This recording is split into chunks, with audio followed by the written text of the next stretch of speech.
జై శ్రీరామ్. సైన్స్ ప్రతిదానికి లాజిక్ వెతుకుతుంది కదా! కానీ ఎక్కడైతే ఆ లాజిక్ మిస్ అవుతుందో అక్కడే మిస్టరీ స్టార్ట్ అవుతుంది. అలాగే మనకి భూమి పైన అలాంటి కొన్ని ప్రాంతాలున్నాయి. అక్కడేంటి అంటే ప్రకృతే తమ సొంత నియమాలను రాసుకుంటుందనమాట. అలాంటి ప్రాంతాల్లో ఒకటైన ప్రాంతమే తిరుమల శేషాచల అరణ్యం. వన్యప్రాణి పరిశోధకులు చెప్పేదాని ప్రకారం చూసుకుంటే, అడవిలో ఉన్న క్రూర మృగాలు గానీ, విష సర్పాలు గానీ, మనుషుల్ని చూస్తే 2 పనులు చేస్తాయి. ఫస్ట్ ఏంటి? మనిషిని చూడగానే భయపడి వాటి ప్రాణాలు కాపాడుకోవడం కోసం పారిపోవడం. లేదా మనిషిని చంపడానికి ప్రయత్నించడం. ఇక్కడ మాత్రం దీనికి ఎంతో విరుద్ధంగా జరిగిన సంఘటనలు ఎన్నో ఉన్నాయి. అలాంటి సంఘటనల్లో ఒక సంఘటన గురించి ఈరోజు మనం మాట్లాడుకుందాం. అయితే ఒక పరిశోధకుడు ఏంటి అంటే సైన్స్‌నే నమ్మే అతననమాట. ఆధునిక పరికరాలతో అడవిలోకి ఎంటర్ అయ్యాడు. ఆ రోజు అతను ఎదుర్కొంది కేవలం ఒక విష సర్పాన్నే కాదు. ఏకంగా సాక్షాత్తు దైవిక శక్తిని అని ఈ రోజుటికి నమ్ముతున్నాడు. అసలు ఆ రోజు ఏం జరిగింది? ఆ పాము అతన్ని చుట్టి వేసిన తర్వాత కూడా ఎందుకు కరవలేదు? క్షణాల్లో ప్రత్యక్షమై, క్షణాల్లో మాయమైన ఆ ముసలాయన ఎవరు? ఇలాంటి ఎన్నో ఆసక్తికరమైన విషయాల గురించి ఈరోజు మనం మాట్లాడుకుందాం. ఫస్ట్ అయితే వీడియో స్కిప్ చేయకుండా ఎండ్ వరకు చూడండి. వీడియో నచ్చినట్లయితే లైక్ చేసి మరికొంతమందికి షేర్ చేయండి. ఛానల్‌ని సబ్స్క్రైబ్ చేయండి. ఇంక మనం లేట్ చేయకుండా మన కథనంలోకి వెళ్ళిపోదాం. అసలు ఈ ఆశ్చర్యకరమైన సంఘటనొచ్చేసి 1990 చివర్లో స్టార్ట్ అయిందనమాట. డాక్టర్ రిచర్డ్ ఆండర్సన్ అనే హెర్పటాలజిస్ట్. ఆయనేంటి అంటే విషపూరితమైన ఇలాంటి పాముల్ని ఇవంతా పట్టుకోవడంలో స్పెషలిస్ట్. అండ్ ఇంకొకటేంటి అంటే ఆయనకి దైవ చింత అనేది అస్సలు లేదు. ఆయనకి తెలిసిందల్లా సైన్స్ మాత్రమే. సో, ఈ శేషాచల అడవుల్లో ఉండే కింగ్ కోబ్రాలు ఏవైతే ఉన్నాయో, ఇవి మిగతా వాటికంటే డిఫరెంట్‌గా ఉంటాయి అని అతను ఒక దాంట్లో చదివాడనమాట. ఎలాగైనా ఇక్కడ రీసెర్చ్ చెయ్యాలి అనేసి ఆధునిక పరికరాలు, కెమెరాలు, సెన్సార్‌లతో మొదలై వచ్చేసారిక్కడికి.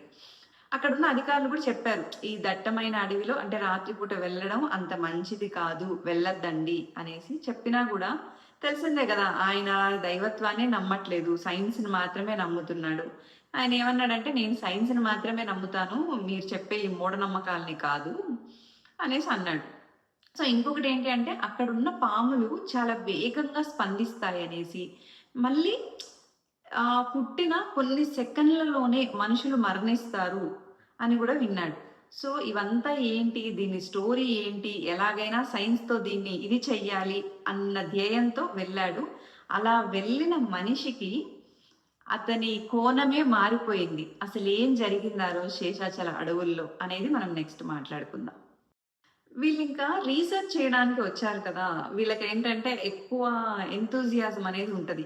ఏమాత్రం ఆలస్యం చేయకుండా అంజనాద్రి కొండల వెనుక ఉన్న లోతువైన అడవుల్లోకి వాళ్ళ టీమ్‌తో ఎంటర్ అయిపోయారనమాట. అది ముందే వర్షాకాలం. అసలు అక్కడున్న చెట్లకి మనం ఇప్పుడు కూడా తిరుమల ఘాట్ల మీద వెళ్ళేటప్పుడు గమనించాము అంటే, చెట్లకి కింద భూమి ఎక్కడుంది అనేది అసలు కనిపిచ్చదు. సో, ఎండ వచ్చినా గూడా ఎండ గూడా ఆ భూమిని తాకదు. అన్నంత దట్టమైన అడవనమాట. ఆల్మోస్ట్ 2 గంటలు అలా అవుతాంది నైట్ టైము. వీళ్ళేం చేశారు, వాళ్ళ దగ్గర తెచ్చుకొనుంటారు గదా! పరికరాలు ఏవైతే ఉన్నాయో, అక్కడున్న ఇన్‌ఫ్రారెడ్ కెమెరా సంథింగ్ వాటిలతో గాలిని స్కాన్ చేస్తూ అంటే ఏముంది లోపల, ఏంటి తెలుసుకోవాలన్న ఆత్రంతో ఎళ్తున్నారు. ఆ టైంలో ఏవైతే వాళ్ళ దగ్గర మెషినరీస్ అవి ఉన్నాయో, డిఫరెంట్‌గా సౌండ్స్ ఒస్తున్నాయి. అంటే ఏదన్నా ఉంది అన్నప్పుడు వాళ్ళకెలా డిఫరెన్స్ తెలుస్తుందో, అలా అనిపించి అతనికి అర్థమవుతుందనమాట. ఏంటి అంటే ఏదో ఇక్కడ భారీ జంతువు, జీవి ఏదో ఉంది అనేసి. ఆ టైంలో సడెన్‌గా అంటే చెట్ల గుబురు నుంచి ఒక నిగనిగలాడే నల్లని ఏదో వచ్చినట్లు అనిపిచ్చింది. చూస్తే ఆయన సైతం అంటే సైన్స్‌నే నమ్ముతారు గదా! ఆయన గూడా చాలా ఆశ్చర్యపోయాడు. పడగ విప్పితేనే ఆల్మోస్ట్ ఒక మనిషి ఎంత హైట్ ఉంటారో, పడగ విప్పితేనే అంత హైట్. 15 అడుగులున్న ఒక పాము. సో, దాని కళ్ళు కూడా మామూలుగా లేవు. అంటే మామూలుగా జీవులకి ఇప్పుడు పాములకి కళ్ళెలా ఉంటాయి అలా లేవన్నమాట. ఏదో ఒక డిఫరెంట్ కాంతితో వెలిగిపోతున్నాయి. సో, దాన్ని చూడగానే ఈయనెంతో అంటే ఆ టైంలో అక్కడి నుంచి రావడము, ఆ కాంతిని జూసి చాలా షాకయ్యారు.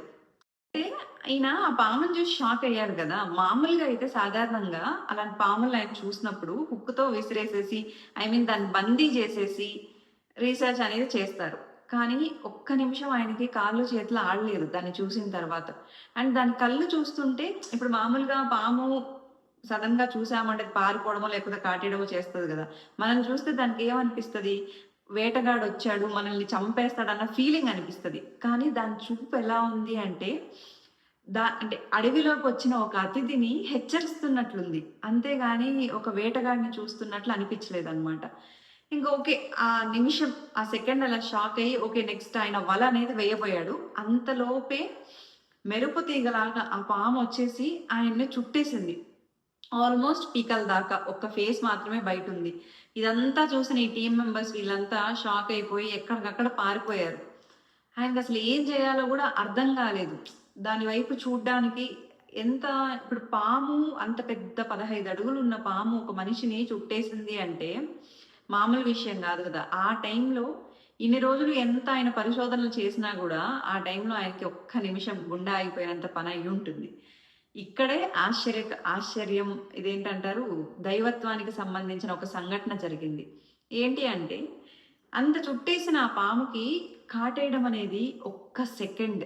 కానీ వింత ఏంటి అంటే, ఆ పాము అతన్ని చుట్టేసింది తప్పితే కాటేయలేదు. ఆయన ఒక్కసారిగా అంటే ఆ పాముని చూసి ఆయనకనిపించింది ఏంటి అంటే ఆ సమయంలో, నేనిక్కడికి ఏదో రీసెర్చ్ కోసం రాలేదు. నేను నిజంగా ఒక పాపం చేస్తున్నాను అన్న భావన కలిగిందంట.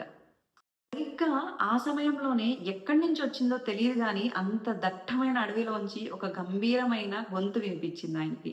ఏంటి అంటే, "వాటిల్ని ముట్టుకోవద్దు. అవి సామాన్యమైన పాములు కాదు. ఏకంగా అవి స్వామివారికి కాపలాదారులు" అనేసి. ఈయనింక అతి కష్టం మీద పాము చుట్టేసింది గదా! అతి కష్టం మీద తల తిప్పి చూడ్డానికి ట్రై చేసి చూసాడు. అక్కడేంటి అంటే, ఆ దట్టమైన చీకట్లో అడవిలో ఒక ముసలాయన ఏం లేదు. ఒక గోచి ధరించి, ఒక చిన్న కర్ర బెట్టుకొని, తెల్లటి గడ్డంతో ఉన్నాడు. ఆయన చూసి ఫస్ట్ షాకయ్యాడు. ఎవరితను? ఇంత దట్టమైన అడవిలో టీమే ఎళ్ళిపోయింది గదా! ఎలా వచ్చాడు? ఏంటి అనేసి.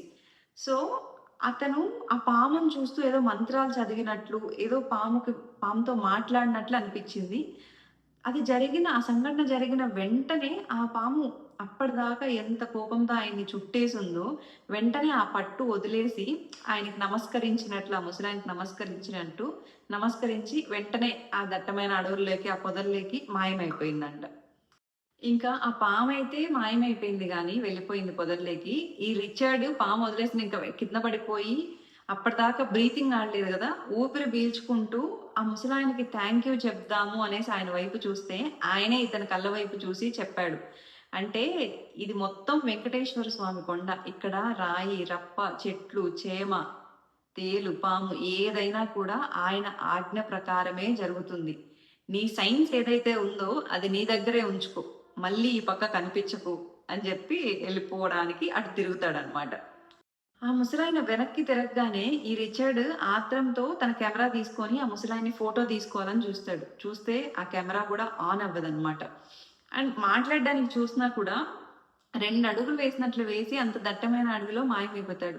ఈయన షాక్ అయిపోతాడు. అంటే తర్వాత కూడా చాలా వెతుకుతాడు ఆయన కోసం. ఇంత దట్టమైన అడవిలో ఈ సమయంలో 2 సెకండ్లలో ఎలా మాయమైపోయాడు? ఎక్కడికెళ్ళిపోయాడు అని అర్థం కాదు. ప్లస్ అడుగు జాడ కూడా ఎక్కడా కనిపించదనమాట. సో, ఇంతటి విశిష్టత, ఇంతటి ఆశ్చర్యకరమైన విషయాలు ఎన్నో ఎన్నో శేషాచల అడవుల్లో దాగున్నాయి. ఆ రోజు ఈయన ఎదుర్కొన్నది ఇప్పుడు ఆ ముసలాయన అసలు ఎక్కడికి మాయమైపోయాడనేది పెద్ద క్వెషన్ మార్క్. అంత క్రోధంగా ఉన్న ఆ పాము అంత శాంతంగా అతన్ని పట్టు వదిలేసి ఎలా వెళ్ళిపోయింది? మరి ఇదంతా ఏడుకొండల వాడి లీల కాదంటారా మీరు? ఇంకా ఈ సంఘటన జరిగిన తర్వాత ఏదోలాగా తెల్లవారుజామునకి తిరుమలకి చేరుకున్నాడనమాట. అడవి ప్రాంతాన్ని దాటేసి. అక్కడ ఎదుర్కొన్న సంఘటనల గురించి అక్కడ చెప్తుంటే ఒక వృద్ధ అర్చకుడు అదంతా విని ఆయన కళ్ళ నిండా నీళ్లు. ఎందుకంటే ఆయనకు తెలుసు రాత్రి జరిగిన సంఘటన ప్రకారం అక్కడ ఎవరిని చూశారు, ఏంటి అనేది.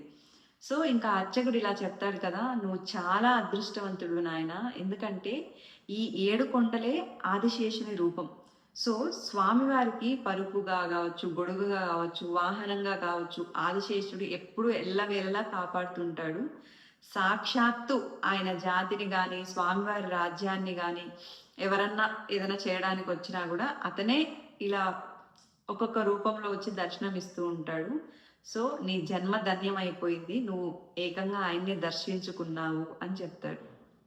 నువ్వు చూసింది సాక్షాత్తు ఆ దైవ స్వరూపాన్ని. ఈ మాటలు విన్నాక రిచర్డ్ కూడా ఎంతో షాక్ అయ్యాడు. ఇన్ని రోజులు సైన్స్, మూఢనమ్మకాలు అని భ్రమలో ఉండే ఇతనికి ఒక క్లారిటీ వచ్చిందనమాట.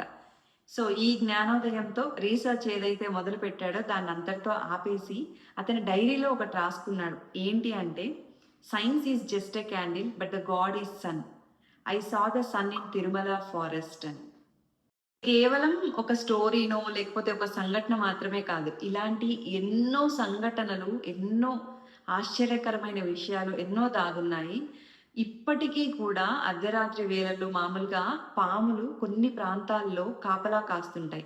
అండ్ వాటిని దాటి వెళ్ళడం అసలు సాధ్యం కాదు అనేసి అటవీ శాఖ అధికారుల రికార్డు ప్రకారం కూడా చెప్తుంది. మీకు తెలుసా, స్వామివారి ఆలయ ప్రాకారాల మీద కూడా పాము గుర్తులనేది, అచ్చులనేది అలాగే ఉంటాయి. సో ఇదేంటి అంటే కేవలం ఒక అలంకారం కోసమే కాదు, ఒక హెచ్చరిక. నెక్స్ట్ వీడియోలో వచ్చేసి శ్రీవారి గర్భాలయం నుంచి రహస్య మార్గాలు, అవి ఎక్కడికి దారి తీస్తాయి అనే విశేషాల గురించి మాట్లాడుకుందామండి. ఈ వీడియో కనుక మీకు నచ్చినట్లయితే లైక్ చేసి మరికొంతమందికి షేర్ చేయండి. ఇంకొకటి ఏంటి అంటే, ఇలాంటి ఎన్నో సంఘటనలు ఉన్నాయి. ఒకవేళ మీకు తెలిసిన ఏదైనా సంఘటన ఉంటే మాతో షేర్ చేసుకోండి. Thank you for watching the video. జై శ్రీరామ్.